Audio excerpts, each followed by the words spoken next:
Quero cumprimentá-los mais uma vez, na graça e na paz do Senhor. Amém. Aqueles que puderem, fiquem de pé e abram comigo suas Bíblias, Evangelho segundo escreveu o evangelista Lucas, capítulo 2, e nós vamos ler do versículo 1 até o versículo de número 7, Evangelho segundo São Lucas, capítulo 2, e vamos ler do versículo 1 até o versículo 7. Nasce Jesus, o puro e simples Evangelho. Quantos acharam? Amém.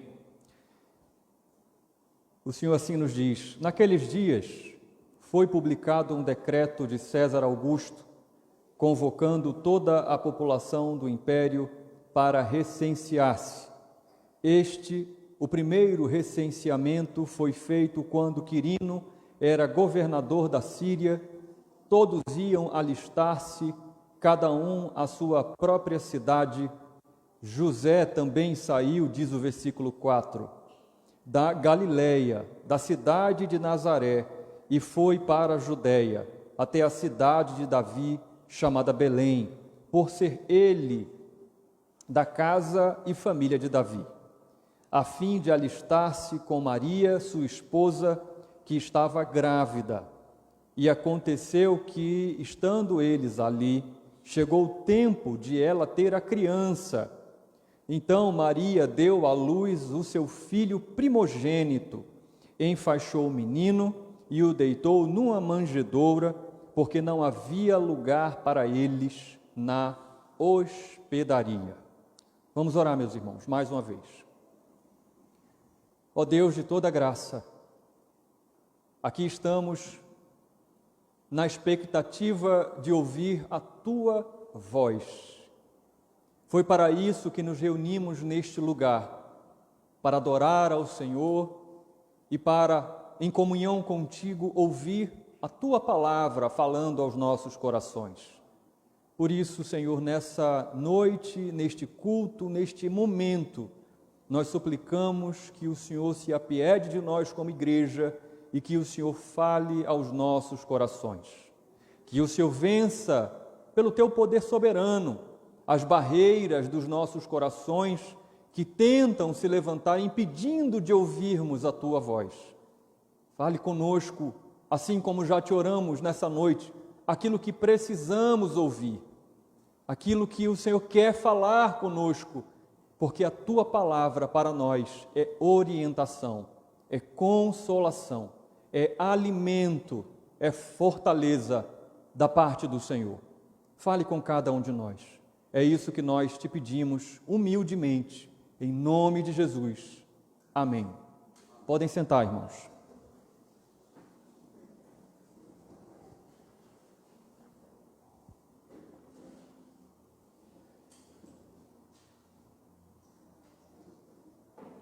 Segundo a definição mais básica, o Evangelho é a boa notícia.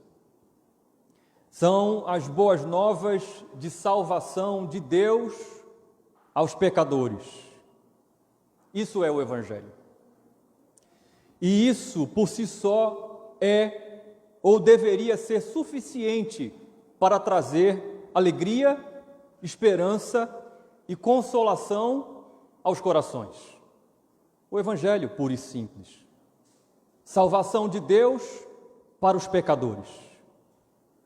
Entretanto, eu particularmente tenho observado, irmãos, que há inúmeras tentativas de sempre se oferecer o Evangelho somado a algo mais. Sempre há uma tentativa de se oferecer um opcional, um plus. É como se o Evangelho por si só não fosse suficiente. É como se o Evangelho apresentado no século XXI precisasse de algo a mais para torná-lo atrativo às pessoas. Alguns dizem: venha, como você está para o Evangelho. E você vai ter poder. Venha para o Evangelho e eu garanto a você que você vai sentir o Espírito Santo de maneira tremenda, como você nunca experimentou na vida. Venha para o Evangelho e você vai ver o que é profetizar. Deus vai fazer de você um profeta, uma profetisa, e você terá condições de conhecer o futuro. Venha para o Evangelho, que você vai ser tão ungido ou tão ungida pelo Espírito Santo, que não há como escapar. Você vai ser uma fonte em si mesmo ou em si mesma de muitos milagres. Você terá o poder de curar as pessoas. Você terá o poder de fazer coisas que são impossíveis aos olhos humanos. Venha para o Evangelho e você vai ter isso a mais.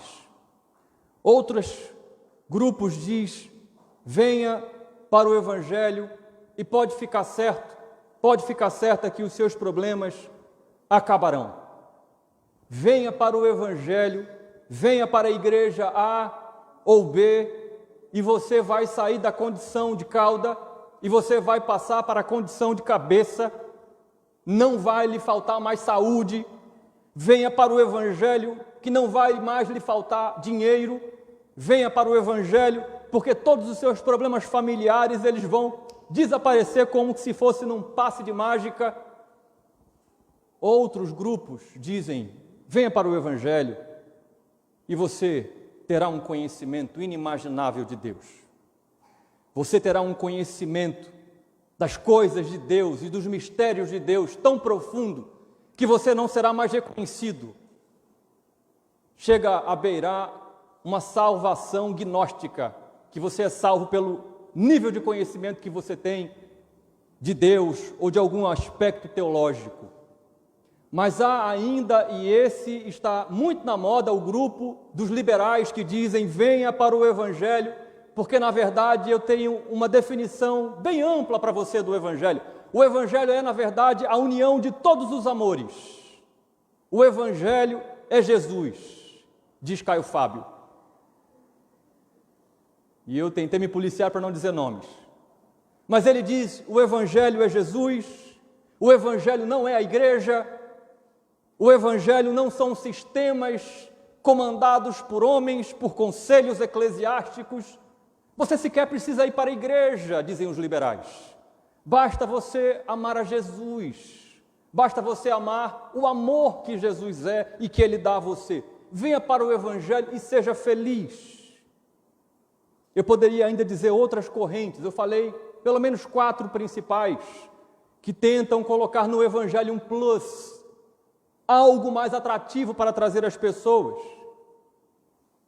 O fato, meus irmãos e irmãs, é que já não há mais muita simplicidade no Evangelho.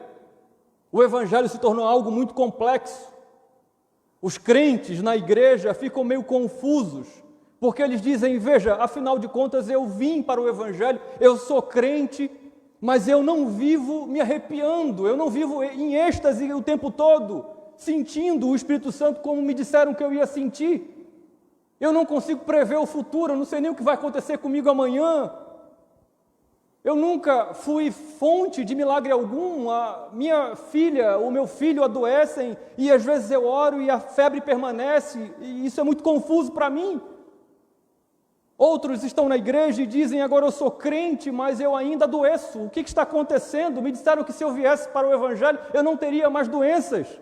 Eu ainda passo por problemas, eu ainda estou com problemas financeiros, eu ainda tenho problemas na minha família. O que está acontecendo? Será que esse Evangelho de fato ele não é verdadeiro? Outros dizem: eu sou cristão, mas eu ainda não consegui atingir o nível de conhecimento de Deus e das coisas de Deus que disseram que eu ia atingir, e eu ainda me sinto muito desfocado na igreja, porque eu não sou tão teologicamente falando astuto como alguns que me cercam. Eu me sinto meio deslocado, eu me sinto meio atrasado e esse Evangelho não está fazendo muito bem para mim. Outros dizem: eu sou crente, mas eu posso fazer tudo. Quer dizer, é só amor, eu não preciso nem mais ir para a igreja? Então eu não estou vendo muita diferença no que eu sou agora, que eu sou crente, liberal, e naquilo que eu era quando eu estava no mundo.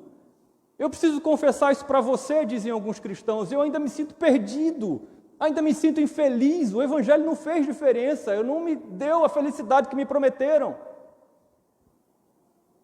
O fato é que cada vez mais, irmãos, essa é a pura e infeliz verdade, está mais difícil de se encontrar igrejas que preguem o puro e o simples Evangelho. Talvez seja por isso que nós somos mais de 60 milhões de evangélicos no Brasil e, infelizmente, fazemos tão pouca diferença. Mas, afinal, pastor, o que é o Evangelho puro e simples? É o Evangelho bíblico. É o Evangelho que foi entregue pelo Senhor Jesus aos apóstolos. É o Evangelho sem acréscimo, sem adendos, sem complementos. É o Evangelho em que Jesus Cristo é o centro e Ele é suficiente. Eu não preciso estar em êxtase o tempo todo para ser crente. Eu não sou obrigado a prever o futuro e a estar profetizando o tempo todo e a ser fonte de milagres para os outros o tempo todo para que eu seja crente. Isso é o Evangelho. O Evangelho genuíno, puro e simples, ele não me isenta de passar por problemas, nem sequer de me desanimar. O meu Senhor me disse, no Evangelho segundo João, capítulo 16, versículo 33, que eu passaria por aflições, mas que eu deveria ter bom ânimo.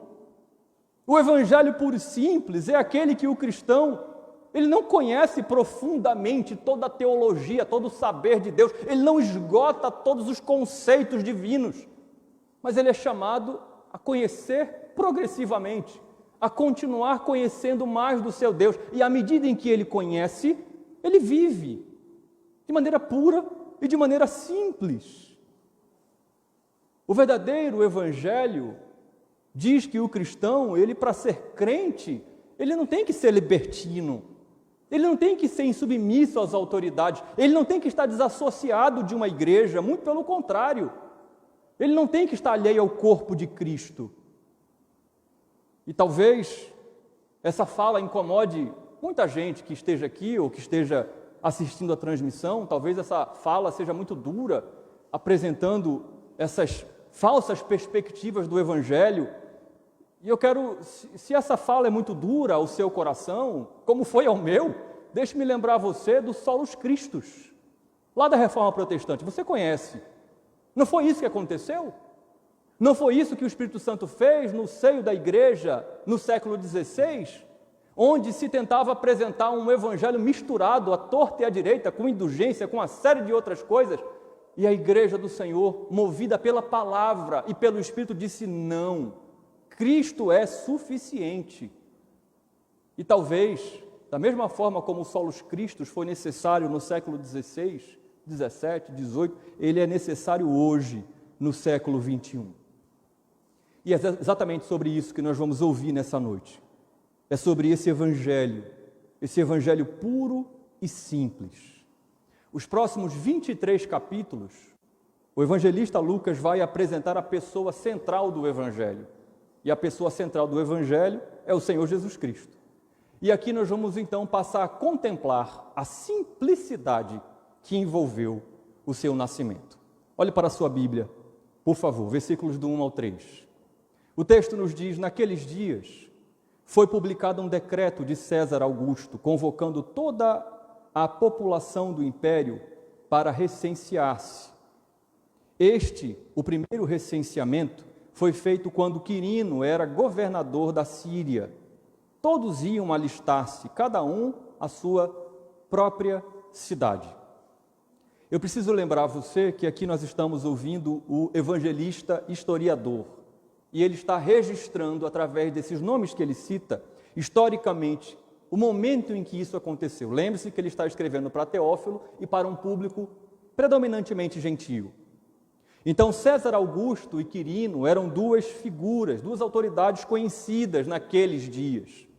E eu não vou gastar tempo da nossa exposição falando sobre Quirino, porque Quirino, na verdade, era basicamente um governador militar que era subordinado a César Augusto e que ficou encarregado de, naquele espaço geográfico a qual ele presidia, garantir que aquele censo ele fosse cumprido pela população.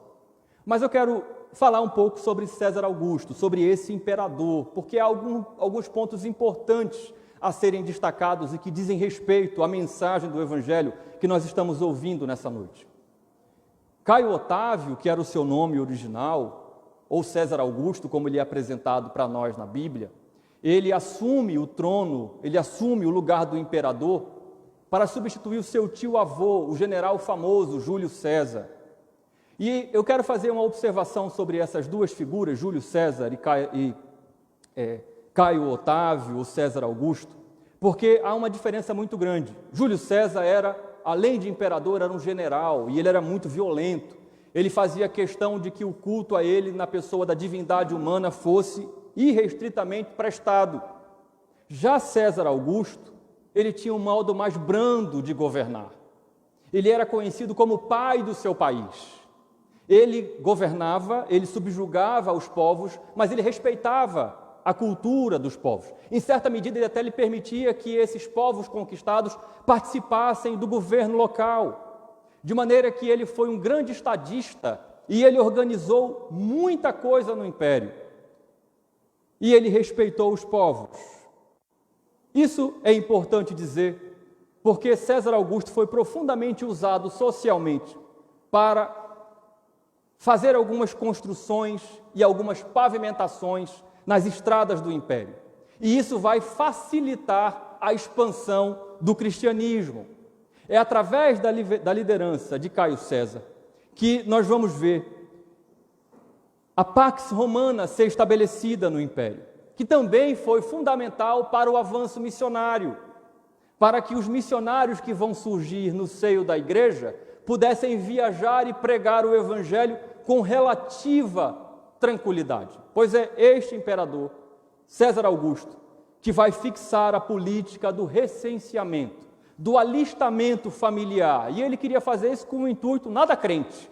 Ele queria fazer isso para facilitar na cobrança dos impostos, que inicialmente foi de 5 em 5 anos, 12 em 12 anos, e depois vai se estabelecer de 14 em 14 anos. Como é que se estabelecia esse censo? Quem era chamado? O que precisava apresentar? O seu nome, a sua idade, a sua profissão, se tinha esposa ou esposo, filhos, o seu patrimônio e a sua renda. Esse era o intuito de se estabelecer esse censo. Por que é importante para nós? O que isso tem a ver com a nossa exposição? Para nós entendermos o contexto do nascimento de Jesus, o contexto social que envolvia o nascimento de Jesus. Era um cenário tipicamente pagão. Não era um cenário religiosamente propício. Não havia uma grande cultura do verdadeiro Deus naquela sociedade que cerca o nascimento do Senhor Jesus. Não, era um cenário pagão, um cenário onde o imperador manda com que as famílias vão diante das autoridades romanas e digam quem são, nome, esposa, filho, o que tem, o que não tem, quanto ganha. Esse é o cenário. Porém, tudo isso estava perfeitamente alinhado com o desígnio de Deus. Nessa conclamação das famílias para voltarem para as suas terras natais, José tinha que voltar para Belém, porque tinha que ser cumprido o que está escrito em Miqueias, capítulo 5, versículo 2. A profecia acerca do nascimento de Jesus disse: "E você, Belém Efrata, que é pequena demais para figurar como grupo de milhares de Judá, de você me sairá aquele que há de reinar em Israel, e cujas origens são desde os tempos antigos, desde os dias da eternidade." Era necessário que tudo isso acontecesse. Estava tudo alinhado, tudo escrito. Na verdade, quando nós olhamos mais panoramicamente para todo esse cenário, nós vemos que tudo está pronto, que é a plenitude dos tempos, que o apóstolo Paulo vai se referir em Gálatas capítulo 4, versículo 4. Era um cenário nunca antes visto. Todo o mundo moderno estava debaixo de um único governo, o governo romano. Todo o mundo moderno falava uma mesma língua, e não era o inglês, era o grego. Todo o mundo moderno estava interligado globalmente por uma grande rede, um grande sistema de comunicação entre estradas e portos. O que o Evangelho está dizendo para mim e para você, em todas as informações históricas, do versículo 1, 2 e 3, é que o tempo está cumprido, é que chegou a hora, é que tudo está preparado. Tudo está organizado para que o Evangelho exploda pelo mundo afora. Mas como isso vai acontecer? Como haverá essa manifestação da eclosão do Evangelho por todo o mundo conhecido? Através de uma singela e humilde família indo se cadastrar. Simples assim. Naqueles dias, os grandes, quando nasciam, eles tinham o seu nascimento descrito em detalhes. Todos os detalhes que fossem possíveis eram escritos para nomear o nascimento de uma grande autoridade naqueles dias. O Senhor Jesus, até hoje nós não sabemos qual foi o mês e qual foi o dia. Simples assim. Não há lirismo. Todo o lirismo que nós vemos em alguns trechos no capítulo 1, nós não estamos vendo aqui. Não há poesia, não há floreamento, mas essa é a verdade pura e simples. O Salvador nascendo em meio a pecadores. Foi assim. Não precisamos inventar outro evangelho, não precisamos florear a verdade. Então, no versículo 4 e 5, o Evangelho continua nos dizendo: José também saiu da Galiléia, da cidade de Nazaré, e foi para a Judéia, até a cidade de Davi, chamada Belém, por ser ele da casa e família de Davi, a fim de alistar-se com Maria, sua esposa, que estava grávida. Talvez você lembre da primeira narrativa, da viagem de Maria até Isabel. A distância de Nazaré a Belém era de cerca de 140 a 170 quilômetros. Era uma viagem que, para uma família pobre de poucos recursos, a pé, durava de 4 a 5 dias. Belém, conforme a profecia de Miqueias, era isso mesmo. Era uma cidade pequena e sem importância política, mas era lá, porque lá era a cidade de origem da família, da casa de Davi. José, que está sendo chamado para ser alistado, recenseado, ele é descendente direto de Davi, conforme nós vamos ver na exposição que for cabível, no capítulo 3, versículo 23 e 31 do Evangelho segundo Lucas. Jesus, o Messias, deveria nascer da casa de Davi, e ele vai nascer. Tudo está pronto.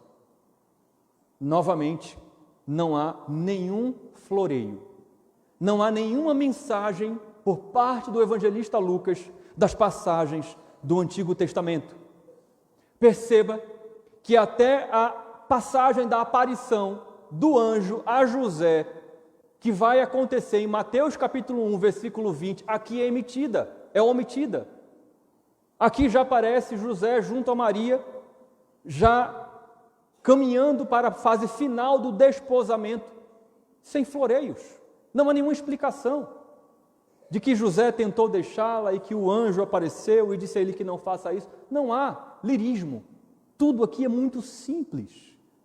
O texto diz que José simplesmente foi com a sua noiva que estava grávida. Porque, embora na nossa tradução portuguesa esteja esposa, a palavra original é noiva, comprometida, praticamente esposa, não tinham relações, mas era sua família. José, ele simplesmente pega a sua noiva e ele vai.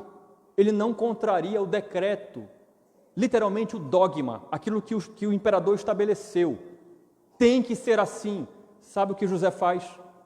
Ele obedece, ele faz. Simples assim. Não tem desculpa nenhuma. José faz o que tem que fazer. Deixa eu dizer uma coisa a você.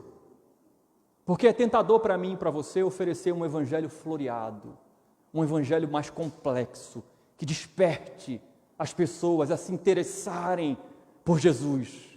Não, tudo é muito simples. As contas eram assim. Nós achamos ruim aqui no Brasil, porque nós temos que trabalhar 5 meses no ano para pagar impostos. Todo mundo aqui já ouviu falar no impostômetro, né? Talvez os mais velhos, os que já são pais de família.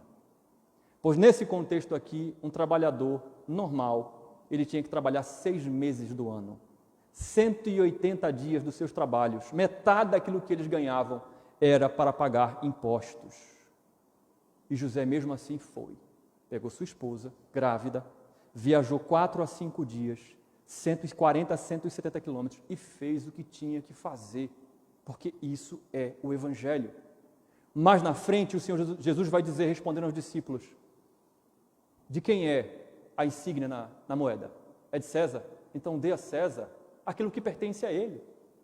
Pregue o Evangelho puro e simples, é o que é, sem floreamento nenhum.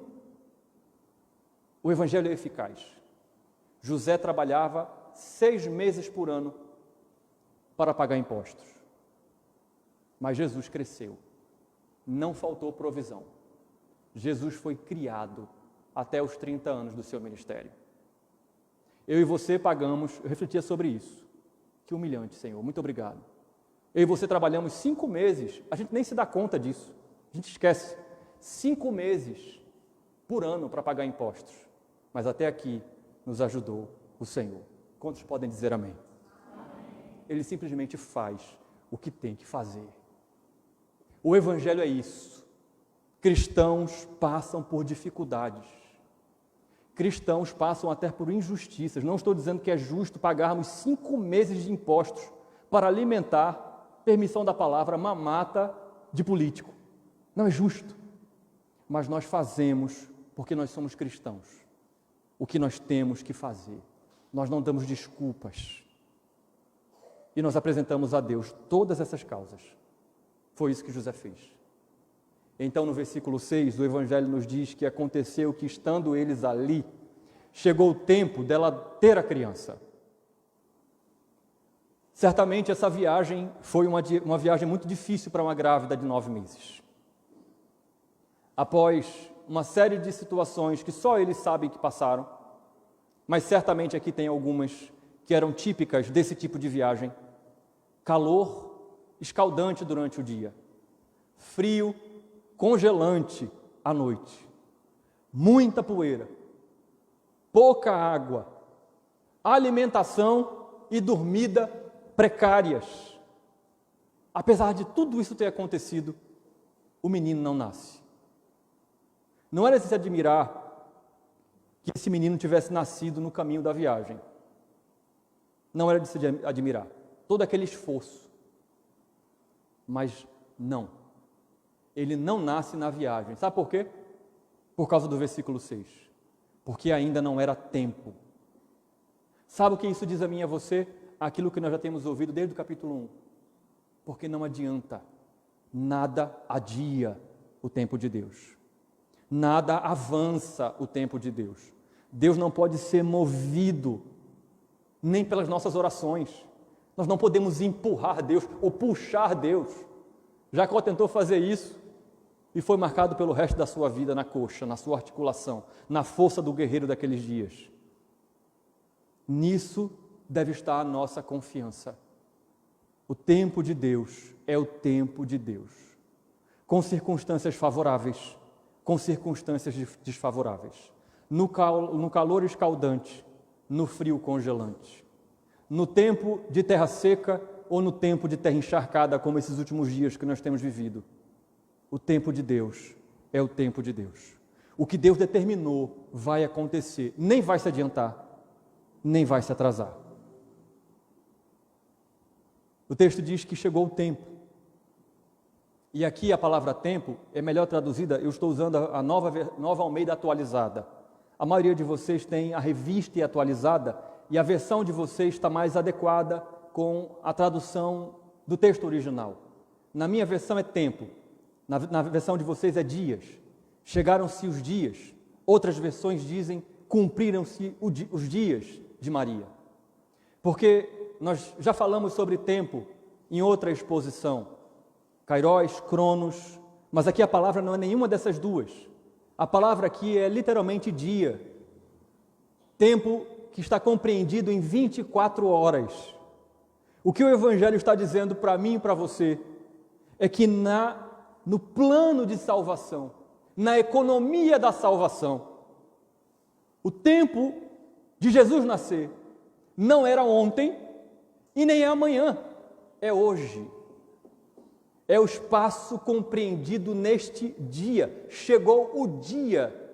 Chegou o tempo determinado por Deus. Perceba que Quirino, que César Augusto, que o próprio Júlio César, que nomeou o sobrinho neto como sucessor do trono, todos eles estavam, na verdade, fazendo a vontade de Deus. O próprio recenseamento em si acontece porque Deus havia determinado que o dia, que o local, que a hora era essa. Nisso deve repousar a nossa confiança. O tempo de Deus, que não é amanhã, nem é ontem, nem foi ontem. Ah, era para ter sido ontem. Não, se Deus não respondeu ontem, é porque o dia não chegou. Mas será que vai ser amanhã? Não se preocupe, porque o dia vai chegar onde Ele vai responder. O tempo vai chegar, como chegou o tempo para Maria. Você percebe o que o Evangelho está dizendo a você? Você percebe que você pode descansar em Deus? Você percebe que não sou eu, é o Evangelho, que está dizendo a você que você pode fazer a sua parte, que você não deve dar desculpas e dizer: eu não estou fazendo a vontade de Deus nessa área da minha vida, porque afinal de contas eu não sei muito bem qual é o tempo de Deus, se vai ser agora ou se vai ser depois, eu quero ajudar Deus, eu quero antecipar as coisas. Não dê desculpas, não aceite as desculpas que a sua própria carne levanta para você. Faça a vontade de Deus, obedeça a Deus e descanse, espere, confie no Senhor, porque o tempo de Deus vai chegar, é o que o Evangelho está dizendo novamente para nós. Então, por fim, o versículo 7 diz que Maria deu à luz ao seu filho primogênito, enfaixou o menino e o deitou numa manjedoura, porque não havia lugar para eles na hospedaria. Esse versículo é conhecido, você conhece, não é? A realidade é essa. Mais uma vez, o evangelista não floreia nada. É simples assim. Depois de toda a obediência, toda a dedicação, todo o esforço desse casal, dessa família, todo o esforço e o gasto colocado na viagem, a resposta circunstancial é essa: não há lugar para vocês. E às vezes, eu e você dizemos, né?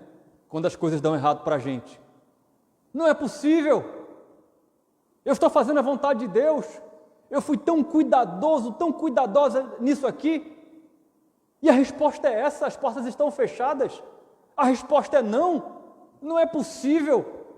Eu viajei esse tempo todinho, passo 5 dias com a mulher grávida, como dizem, né?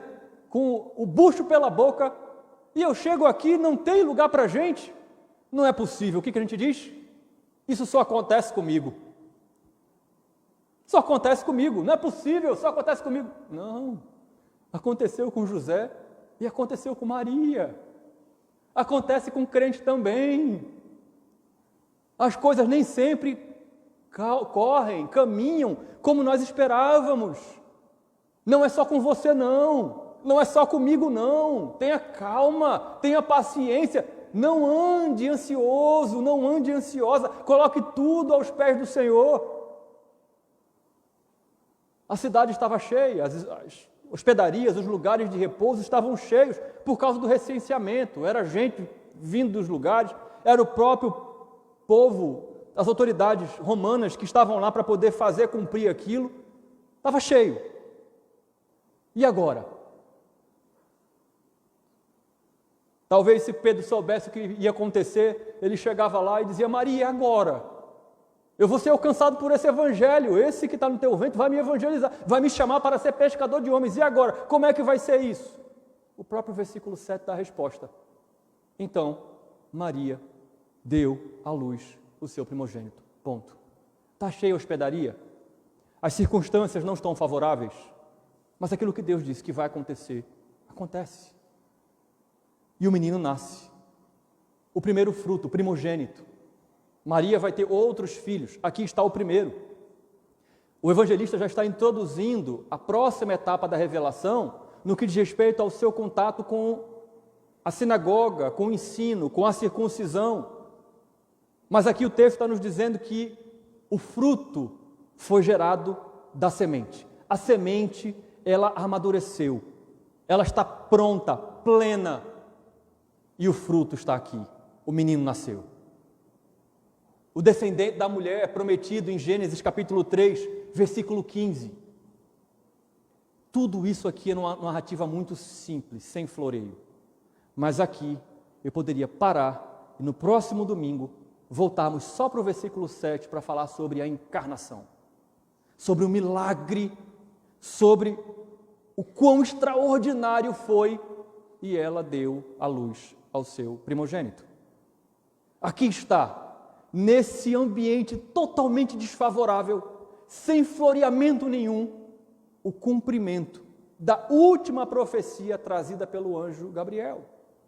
Aqui está o Verbo de Deus. Aqui está aquele que existe desde toda a eternidade. Aquele que criou todas as coisas pelo conselho da sua vontade, segundo o poder da sua palavra. Aqui está aquele que vai subjugar todos os principados e todas as potestades. Aqui está sendo cumprida a visão de Daniel. A estátua que representava todos os impérios, ela já estava pronta, concluída. A sua parte mais frágil, feita de barro, o Império Romano, já se revelou. Já está revelado para o mundo que todos os impérios que se levantaram, o egípcio, o assírio, o babilônico, o medo-persa, o grego e agora o romano, 6 impérios se mostraram inúteis. Não trouxeram a resposta que o coração humano necessitava. Não trouxe paz, não trouxe salvação, não houve imperador, sanguinário ou não, que trouxesse a resposta, a paz que os corações necessitassem. Mas aqui está o extraordinário acontecendo. Jesus nasceu. Apesar de toda a simplicidade dessa narrativa, resta a resposta: como pode? Como pode? Essa mulher não teve relação com homem algum. Essa mulher foi envolvida pelo Espírito Santo. E aqui está um ser humano perfeito. Ele não é um fantasma, como diziam os docetas no primeiro século. Não, ele é um menino perfeito, ele é o primogênito. Como pode? Versículo 37 do capítulo 1. Já foi dita a resposta. Porque para Deus não há impossíveis em todas as suas promessas. Mas a realidade, caminhando para o fim do nosso sermão, continuava a mesma. O menino nasceu, mas não havia lugar para eles. Curiosamente, nem casa de parente apareceu nesse momento para eles pernoitarem. Então o que resta? Algumas teorias são levantadas, mas a principal, e nós de alguma forma tivemos um pouco de contato com esse tipo de cultura, é que muito possivelmente as melhores casas daqueles dias, as mais estruturadas, elas eram compostas de 2 pavimentos. O pavimento superior é onde ficavam os homens, os seres humanos, e o pavimento inferior é onde ficavam os animais. Eu não sei se nesse contexto acontecia assim, mas lá em Portugal, na parte norte do país, que é a parte mais antiga e a parte mais fria, também há as moradias antigas que também são assim. Só que lá tem um propósito, para que os animais fiquem embaixo e eles, com o calor do corpo, confinado naquele lugar, eles ajudem a aquecer a casa de baixo para cima. Então você vai perceber muitas dessas casas, dessas estruturas, no norte português, ou em algumas outras casas, inclusive na própria Itália e naqueles países do continente antigo. Então, muito possivelmente, eles estão nesse lugar. Eles estão no lugar separado para os animais. Estão no estábulo. E o texto diz que após o menino nascer, Maria o envolve com faixas, com tiras de pano, que eram largas e compridas. Elas serviam para endireitar membros defeituosos das crianças, ajudar com que eles crescessem eretos, o mais normais possíveis, mas principalmente para envolver de maneira segura o bebê. Só que quem fazia isso, com esse tipo de material, eram as famílias mais pobres que havia, pois ela envolve aquela criança em pedaços humildes de pano e deita aquela criança numa manjedoura. num depósito onde animais comiam. Fala-se muito sobre a humilhação e o sofrimento do Senhor Jesus na cruz, no Gólgota. Porém, quando nós olhamos para narrativas como essa dos evangelistas, nós vemos que a sua humilhação começa na sua encarnação. E nós aprendemos isso quando nós estudamos os catecismos históricos. Ali estava o menino Jesus. Ali estava o rei Messias. Ali estava o verdadeiro rei do mundo, de descendência real. Ali em Belém estava a raiz de Davi. Ali naquela manjedoura, naquele estábulo, estava o Redentor de Israel. Ali estava o Logo de Deus. Ali estava o Emanuel, o Deus conosco. Ali estava o Alfa e o Ômega, o Rei dos Reis, o Senhor dos Senhores, envolto em faixas de pano. Ele não estava envolto em linho, nem em seda. Ele estava deitado num coxo, no lugar onde animais comiam, não num berço confortável de carvalho ou do cedro do Líbano. Os aromas que envolviam aquele menino e aquela família, os perfumes, não eram semelhantes ao jasmim, não eram dignos de um rei em seu nascimento.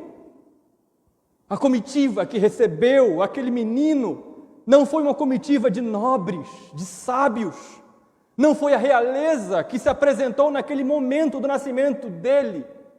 Foram bois, cavalos, jumentos, cabras.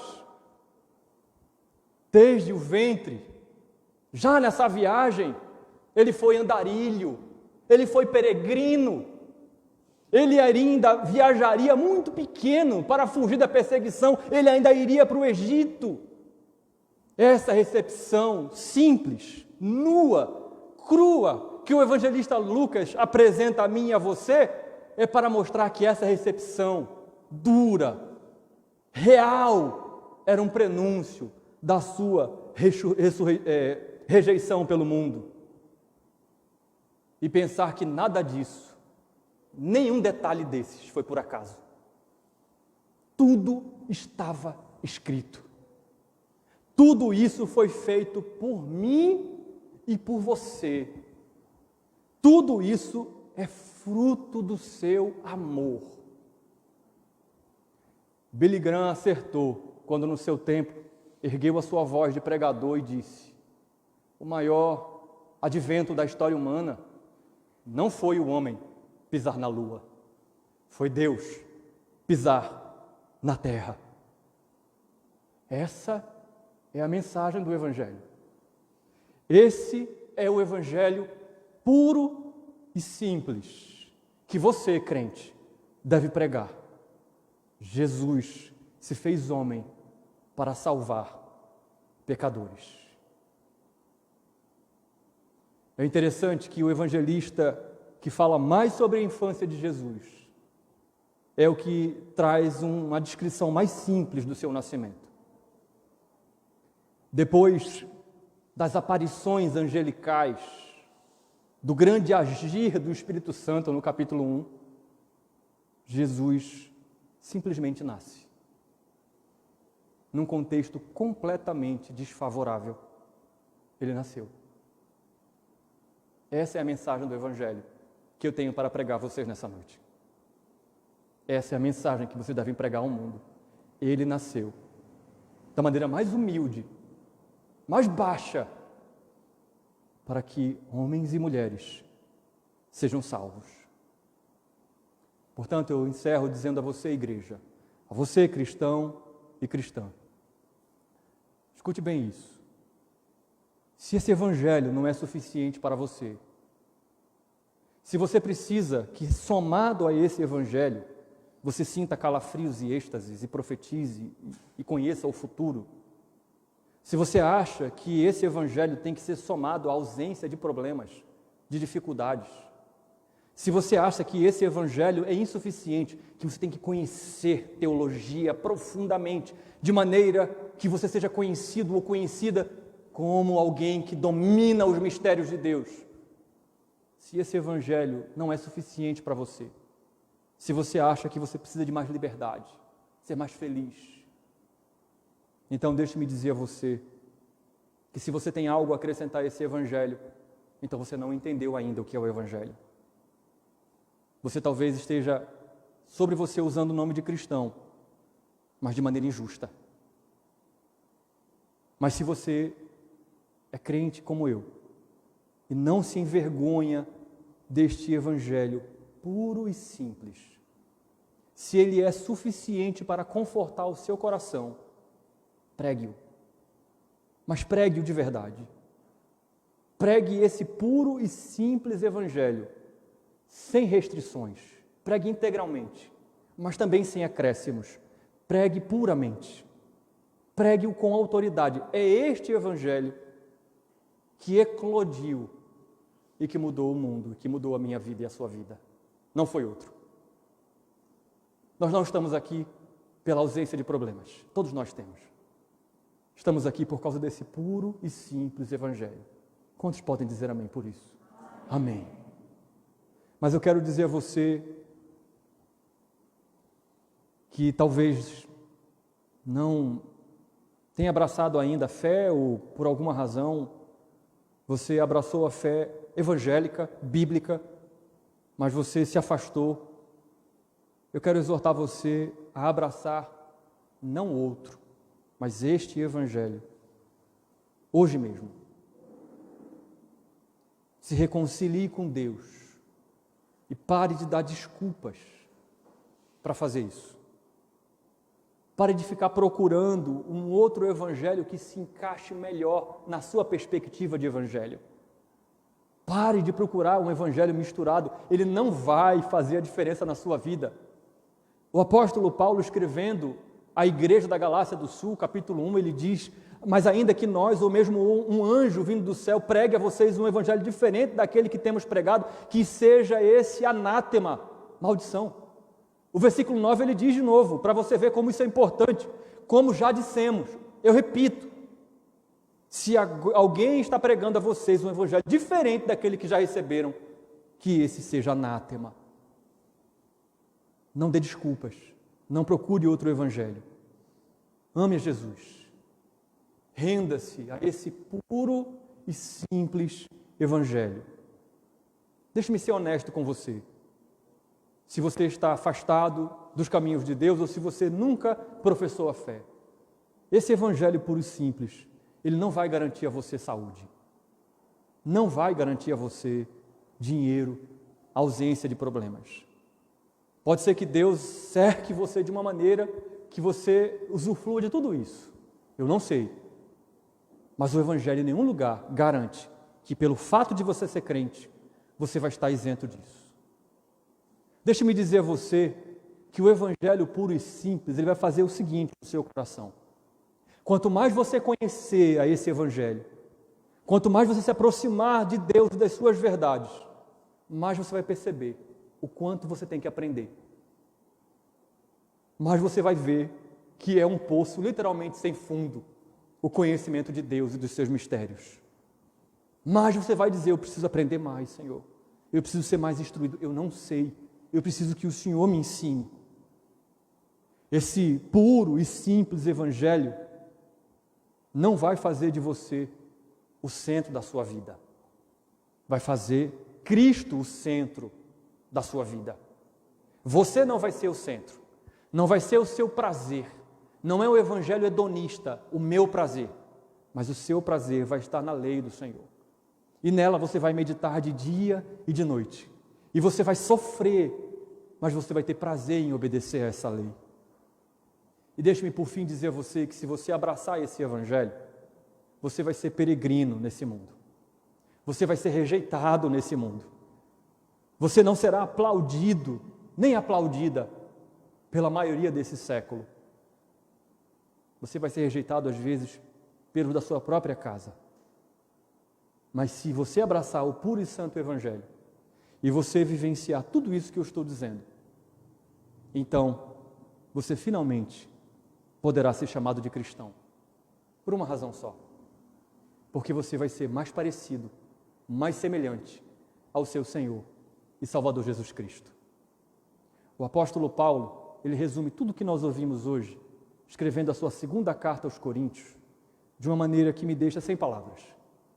Ele diz, 2 Coríntios, capítulo 8, versículo 9, ele diz: pois vocês conhecem a graça do nosso Senhor Jesus Cristo, que sendo rico, se fez pobre por amor de vocês, para que por meio da pobreza dele, vocês se tornassem ricos. Vamos orar mais uma vez, irmãos.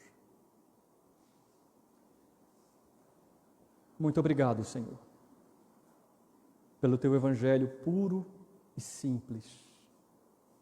Muito obrigado, porque apesar de tua majestade, de tua glória indizível, o Senhor, de maneira simples, humilde, se fez carne e habitou entre nós. Se fez pobre, para que por meio da pobreza do Senhor, do despir-se da sua própria glória eterna, nós fôssemos feitos ricos. O que poderíamos dizer ao Senhor em gratidão? O que poderíamos dizer ou fazer ao Senhor por todos os benefícios que o Senhor tem feito por nós, teu povo? Muito obrigado por termos ouvido a voz do Senhor nesta noite. A tua palavra, o teu evangelho puro e simples. Perdoa-nos quando, às vezes, deixamos com que os cuidados e as ansiedades dessa vida queiram trazer para nós complementos, adendos ao teu evangelho, como se ele não fosse suficiente. Nos perdoe, Senhor Jesus. O Senhor é para nós todo suficiente. Ajuda-nos, portanto, a vivermos de maneira digna, conforme a vocação que nós fomos chamados, a sermos crentes que pregam, que vivem esse evangelho puro e simples. Ajuda-nos, Senhor, a sermos fiéis ao Senhor. Aplique a tua palavra aos nossos corações. É o que nós te pedimos, em nome de Jesus. Amém.